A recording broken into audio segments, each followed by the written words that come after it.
All right, everybody, welcome to this special edition of the Logan Blackman Show. We're here live with UNI starting quarterback Will McElvain. Will, how are you doing today? I'm good. How are you? Doing fantastic today. And with, as you know, spring ball should be going on right now with that being canceled. What are you doing right now to stay ready for next season? Yeah, I'm fortunate enough that I still got some people here and some places that I can go and still throw and work out. So, it hasn't been the same transition, obviously, because I'm not with my whole team, but I've still been able to, get some work in. If you ever need a workout partner, I'm available. I'm doing nothing all the time. But I noticed that you've been working out with Vernon Adams, the former Oregon quarterback. How'd that relationship start between you and Vernon? Really, I was just kind of trying to go work out somewhere for spring break 2 years ago. And I was just, exploring ideas, I guess. And Vernon is obviously another person I really looked up to. I watched him a lot as a kid. And we kind of have same background, same play style. So I just hit him up on Instagram and he hit me back. And I flew out there that year and worked out with him and did it again this year. So, somebody I've talked to on probably every other day. A good friend of mine, a good mentor, and good to have somebody like that you can just reach out to, and knows can kind of relate to what's going on with you. So definitely cool to know somebody like that. So you're still up here in Cedar Falls? You're not back in Des Moines? No, I am in Des Moines. Oh, okay. Yeah. And I'm from the Central Iowa area too, so I was born and raised in Des Moines, moved to Urbandale when I was younger. And my dad and I have always had this discussion. Could you tell me what Southside pride is? Could you describe Southside pride? I think it's just just a chip on your shoulder being, I guess, from the city or being from the South Side and maybe not having the same advantages, I guess, that other people do. And they're always trying to, I guess just kind of a chip on your shoulder from where you're from and just being proud of that. Yeah, and you talk about chip on your shoulder. When you were coming out of high school, obviously you set a ton of records at Lincoln. I remember watching you when you actually started as a freshman for Lincoln. I went to Johnston. We had a couple spring practices with Lincoln when I was, I think, a junior. I think you were just starting Yeah. Lincoln. How did you get to know you were going to be the starting quarterback going to your freshman year? Because it's not very common for a freshman to go in starting right away. Yeah, I knew I was going to play varsity. Actually, what happened, though, was the senior quarterback ahead of me ended up getting hurt, so I kind of got pushed into the role. But I knew I was going to play and probably have a significant role, but that's what pushed me into being the complete starter. So, I don't know. I think I was maybe too young to even, think too much of it until I got out there and it was real. Yeah, and you talk about when you were playing quarterback in high school. Obviously, you went to a bunch of high school All-American games around the state of Iowa, or All-Star games, I guess. And I went through, I saw an old tweet of yours that said 2 All-Star games, 2 MVPs, no coincidence. And when you were getting recruited, people are starting to try to move you to a different position. Was that kind of a shot at the people that were recruiting you to change position? 2 MVPs, 2 All-Stars while playing quarterback. Was that a somewhat shot at them? Yeah, I think it was definitely probably a shot because I felt like, I was always slept on and didn't seem like it mattered, what I accomplished or, what I did on the field because of my height. It was always going to get overlooked by even people that even weren't doing it. They were going to get the opportunities that I wanted just because they were big or whatever. So, I definitely, that's another thing that kind of just puts a chip on my shoulder. What was the recruiting process like for you? Because I watched an interview you did with Sound Off back home a couple of days ago, and you talked about how you didn't get any D1 offers to play quarterback. What were some of the exchanges you had with different colleges when you were getting recruited? I was getting recruited by really not even too many schools in the first place, but I had a lot of D2 offers, and most of them even wanted me to play receiver. Like Minnesota State wanted me to play running back even. University of North Dakota was recruiting me to play defensive back. So Iowa State had me. I think they wanted me to play quarterback, but you never know how that would really went. So it was just a lot of schools that were talking to me kind of were just talking about position change, whether it was receiver, running back, or safety. So at that time I just wanted to play D1, so I was kind of entertaining it, but I knew that I could play quarterback at this level. Yeah, and you talk about you went to Iowa State. You were originally committed to Iowa State. What happened? What made you want to come up to UNI and leave Iowa State? I took my visit and, I think it was kind of a lot going on at Iowa State at the time. And I didn't know, how much they really wanted me there. And when you're taking a walk on, I think that's just kind of part of it. You don't really know what you're getting into. So I thought it was kind of sweeter than it really was. And as time went on, I kind of felt like maybe they weren't so interested. So I tried to see what I could do with UNI. And coming to UNI, you obviously weren't going to get the same experience that you were at Lincoln, where you come in and start right away. You had Eli Dunn there. What was it like learning from Eli before you started off this year? It was cool. I think it was kind of perfect because we're two totally different players. Just in our play styles and our size. And that I think that's part of it. So to kind of learn somebody from a veteran who's done it before, who has kind of a different play style to me, and be able to pick things out of their game and apply to mine. Somebody who's a really smart player and was a leader for the team. It was kind of a perfect experience to be able to walk into that situation where there's already an established senior quarterback, and you kind of get a year to just learn behind them. When you went into this season going into a quarterback battle with Jacob Keller, what was the relationship between you when you guys were going into it? Because obviously there's different times with different quarterbacks going into competing for the starting job. Either relationships can break apart. Were you guys always close, or was that something that kind of was like, we're going to stick to our own guns, we're going to go at this separately? Me and Jake, we had built a relationship before all that even came about, and we knew that obviously there was going to be a quarterback competition, but we were friends, when I first got to UNI, so I don't think that ever got in the way of anything. We never even really discussed it. We kind of just, we knew what time it was when we were on the field and what we were, trying to do and trying to compete for, but in meetings, off the field, even after coach said who was going to be starting, I don't think it really changed the relationship at all. We were still friends, still somebody I could, go to for stuff. So I think, I'm really fortunate in the way that, how mature he was, and, he's a great player too, so it could have gone either way, but, I think it was pretty cool that we were able to, kind of maintain our friendship through all that. And how did Coach Farley tell you guys? Do he sit you guys down each and just tell you, or sit you down in front of the? Because I remember when Iowa State did it a few years ago, I think Steele Jantz and I can't remember the other quarterback's name, sat him down in front of all of the team to see how they reacted to it, or did he pull you aside and tell you guys individually what was going on? No, it wasn't like that. I think, what happened was he just pulled us into his office one at a time. So we talked to Jacob, and then he talked to me, kind of just, said what he was going to say to both of us, and told us what he was going to do. And obviously going into your first game, starting against your former, I guess you can call it former school in Iowa State. What was that atmosphere like playing in front of that big of a crowd at Jack Trice? It was wild, and I knew when I, left Iowa State, I left there last visit, I knew that, okay, I can go to UNI, I can be Eli's backup for a year, kind of learn the system, and I could try to take that role in my first game to be back at Iowa State, so I could try to come back and, prove something. So I've been preparing for that moment for a long time, so it was really cool. Obviously the atmosphere is amazing, playing in front of that many people and being that close to home. I feel like it was kind of meant to be. And a lot of people going into that game wrote you guys off completely. Did that bring a lot of momentum into why you guys played Iowa State so close throughout the game? I don't even think so. I think that, we didn't really pay any mind to that because we knew what we had here. So, obviously they're going to do that, but, Iowa State, they just kind of get the hype in Iowa. They're a good team, and they got a lot of good players, and they had come off a season that they hadn't had in a long time. So I think it was just kind of the natural thing to do to, kind of, I don't want to say hype them up, but, they got a lot of attention. So, we just kind of just weren't really paying any mind. We knew that we could come in there and play with them. That's what we did. And obviously a lot of people knew you if you're from the Des Moines area or the Central Iowa area, a lot of people knew who you were. But the people up here in Cedar Falls or around the nation, they didn't really have an idea who you were. But when you made that play against Iowa State, the scramble around to score a touchdown on that one play, posted all over social media, whether it was former players of Iowa State, UNI. What was that hype around that play? Like, oh my, this dude's a bad man. This dude's making plays all over the field. What was that newfound, I guess, fame, I guess you could call it in a sense? What was that like? It was pretty wild. My social media after that game was pretty wild for probably a couple of weeks, because then we had to play Southern Utah too. That was on top 10 play. So, it was pretty cool, obviously. But if you did know, that I've been playing like that for a long time, and that's just kind of how I played. So, I don't think it was anything too wild, but to do it on that stage was obviously pretty cool.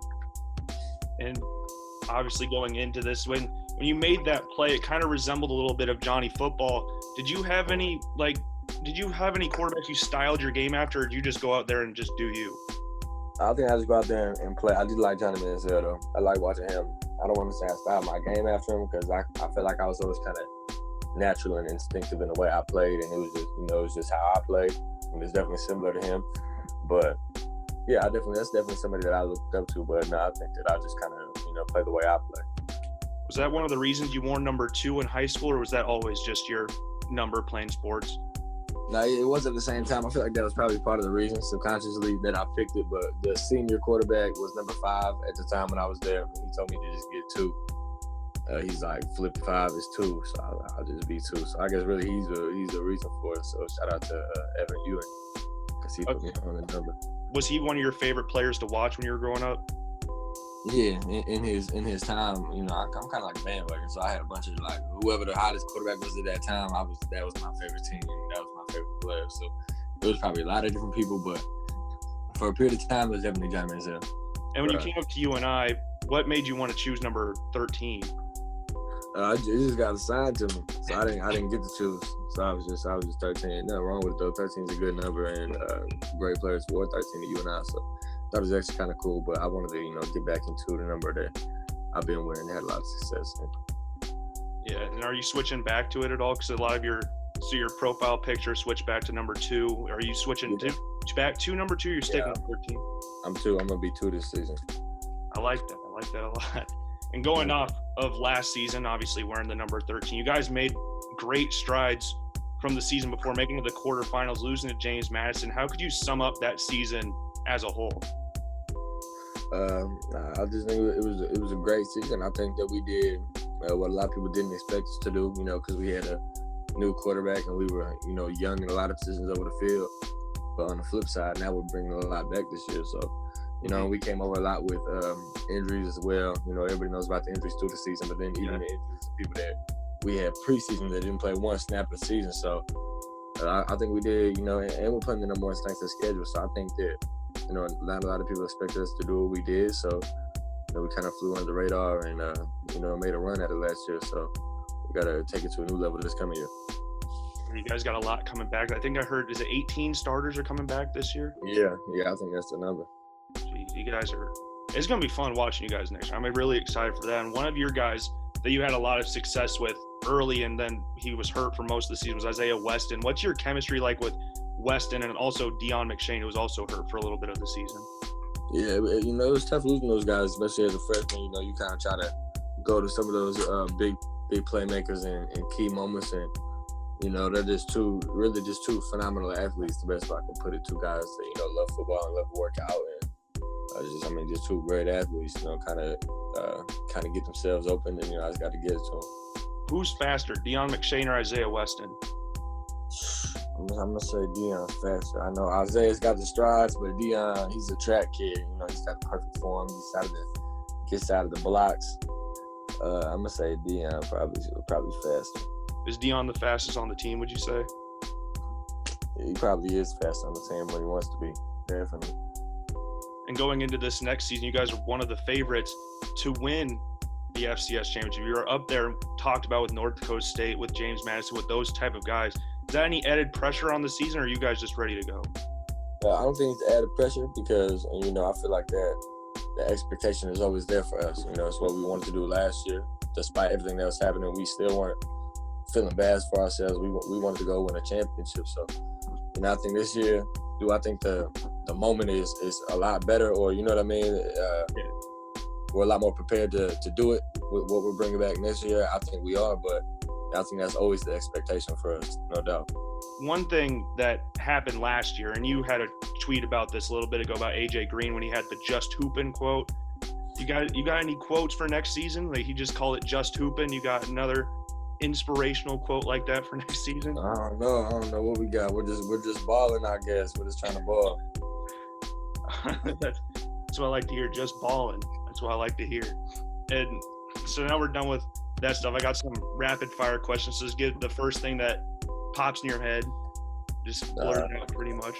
So we're going to start off here. What was your favorite moment from last season? Favorite moment? Illinois State win. what would you rate last season out of 10?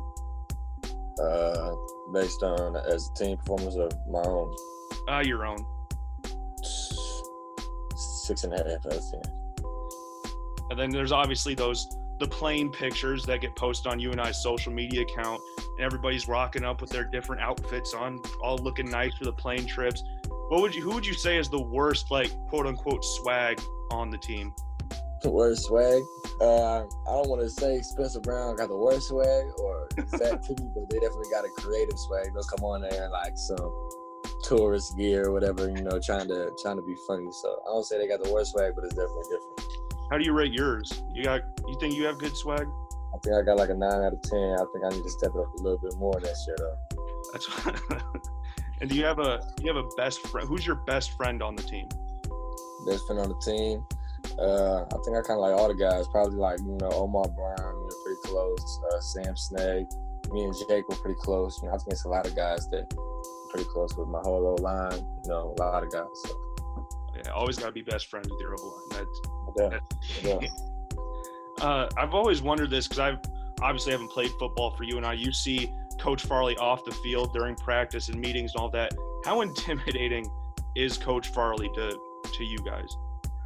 He can definitely be. I don't know. I can't speak for other people. I'm gonna say when I first came, he can definitely be intimidating when you're young. You don't really know how he operates. And obviously he's the head guy, so he carries an intimidating role already.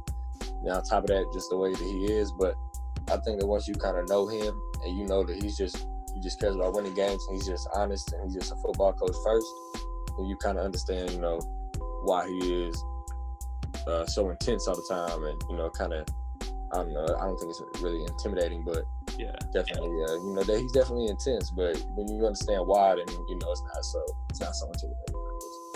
Do you have anybody that you consider a coach's pet? Like who's always in the coach's ear all the time, just always trying to get different tidbits from him? Coach's pets. If you always in the coach's ear trying to pick up knowledge and stuff, I might be a coach's pet, I guess. I'm always up there trying to, I don't want to say coach's pet, but I'm always, trying to pick up something from him. But coach's pet, I don't know. We got a coach's pet. I don't know. That might be something that's going on I wouldn't know about. And this one's a little bit more personal to you. Do you like Des Moines or Cedar Falls more? I think they're different. Des Moines is where I'm from, so obviously I'm going to be biased and, it's a little bigger city, more stuff to do. But Cedar Falls, when you go to Cedar Falls, it's kind of more low key. I think a lot more like of a home feeling when you kind of like, I don't want to say everybody, but everybody kind of more familiar and everybody kind of more friendly. So it's two different vibes for sure. Yeah. And out of the Des Moines schools, which one would you say is your least favorite? Who would you always like? Oh, we got to beat this team. The high schools? Yeah. So we got a little rivalry with East, if you want to call it that. So probably Des Moines East would be I guess not my least favorite, because I love all my young kids in Des Moines now. But when I was in high school, that's definitely somebody we wanted to beat. Yeah, my dad went to Roosevelt, so he always has a nice little hatred for Des Moines East. And who would you say your least favorite college school is? Like, would you say like North Dakota State, Drake, throw them in there maybe? Least favorite college, I don't know. North Dakota State, obviously that's our rival. That's the team you got to go and beat, but they weren't really getting on my nerves. Probably South Dakota State. They kind of, they talk a little bit. That was obviously a good game. We played them a couple times, so maybe that's why. But South Dakota State could be up there. This was building up to this one. If you had to wear a jersey from South Dakota State or East, which jersey would you put on more willingly? I'm gonna put on that East jersey. I'm gonna wear it for my kids in Des Moines to represent them. That's what I like to hear. That's what I gotta represent Des Moines. Yeah. Now we got some more like the combine just happened a little bit ago. Got the draft coming up. What are some of your how fast would you run a 40 basically? What's your 40 time? I don't even know. I haven't got clocked in one since camps, when I was getting recruited. But I think I was running like probably 4.7. But I want to say that I'm faster on the field than I am, in a 40-yard dash because I never ran track any of that. I was just kind of running. So I don't know though. Probably like 4.7. I always try to tell my friends that exact same thing. There's difference between 40-yard dash speed and football speed. Right. Yeah. If you never ran track, you don't know how you got to that start. Then could be shot for you. How far do you think you can throw? What's the farthest you have thrown a football? I throw like 67, so close to 70. I'm not a super cannon, but I can put it out there a little bit. So probably between 65 and 70 yards, I'm gonna say. Is that with a little hop step, or is that just flat-footed? Because if it's flat-footed, that'd be even more impressive. Nah, definitely not flat-footed. I get a little hop and let it go. And they got your Twitter name's obviously Will Snoop. When did that nickname come into effect? And I got some other nicknames as well we could give you, but what did Will Snoop come from? There was a rapper named Lil Snoop, and I don't even know why I still got that as my thing, but it was just my favorite rapper when I was a kid. And he died, so Will Snoop, Lil Snoop. Then my friends just call me Snoop. Like, this is from like when I was in like early middle school. So I don't know. I just rock with it because they still call me that here. So I just keep it. I really don't even know how to change it on Twitter. So this is like whatever. Do you have a favorite nickname that people have given you up here? Like Will the Thrill? I don't know if I really got a nickname. Everybody call you like Will the Thrill or whatever, but that's just kind of any nickname Will gets called that. So yeah. I don't know. I don't know if I really got a nickname. Call me whatever, I guess. Well, thank you for doing this. I didn't want to take up too much of your time. Hopefully it didn't take up a lot of it, but I appreciate you joining me today. No, you're good. Thank you. Yeah, thanks.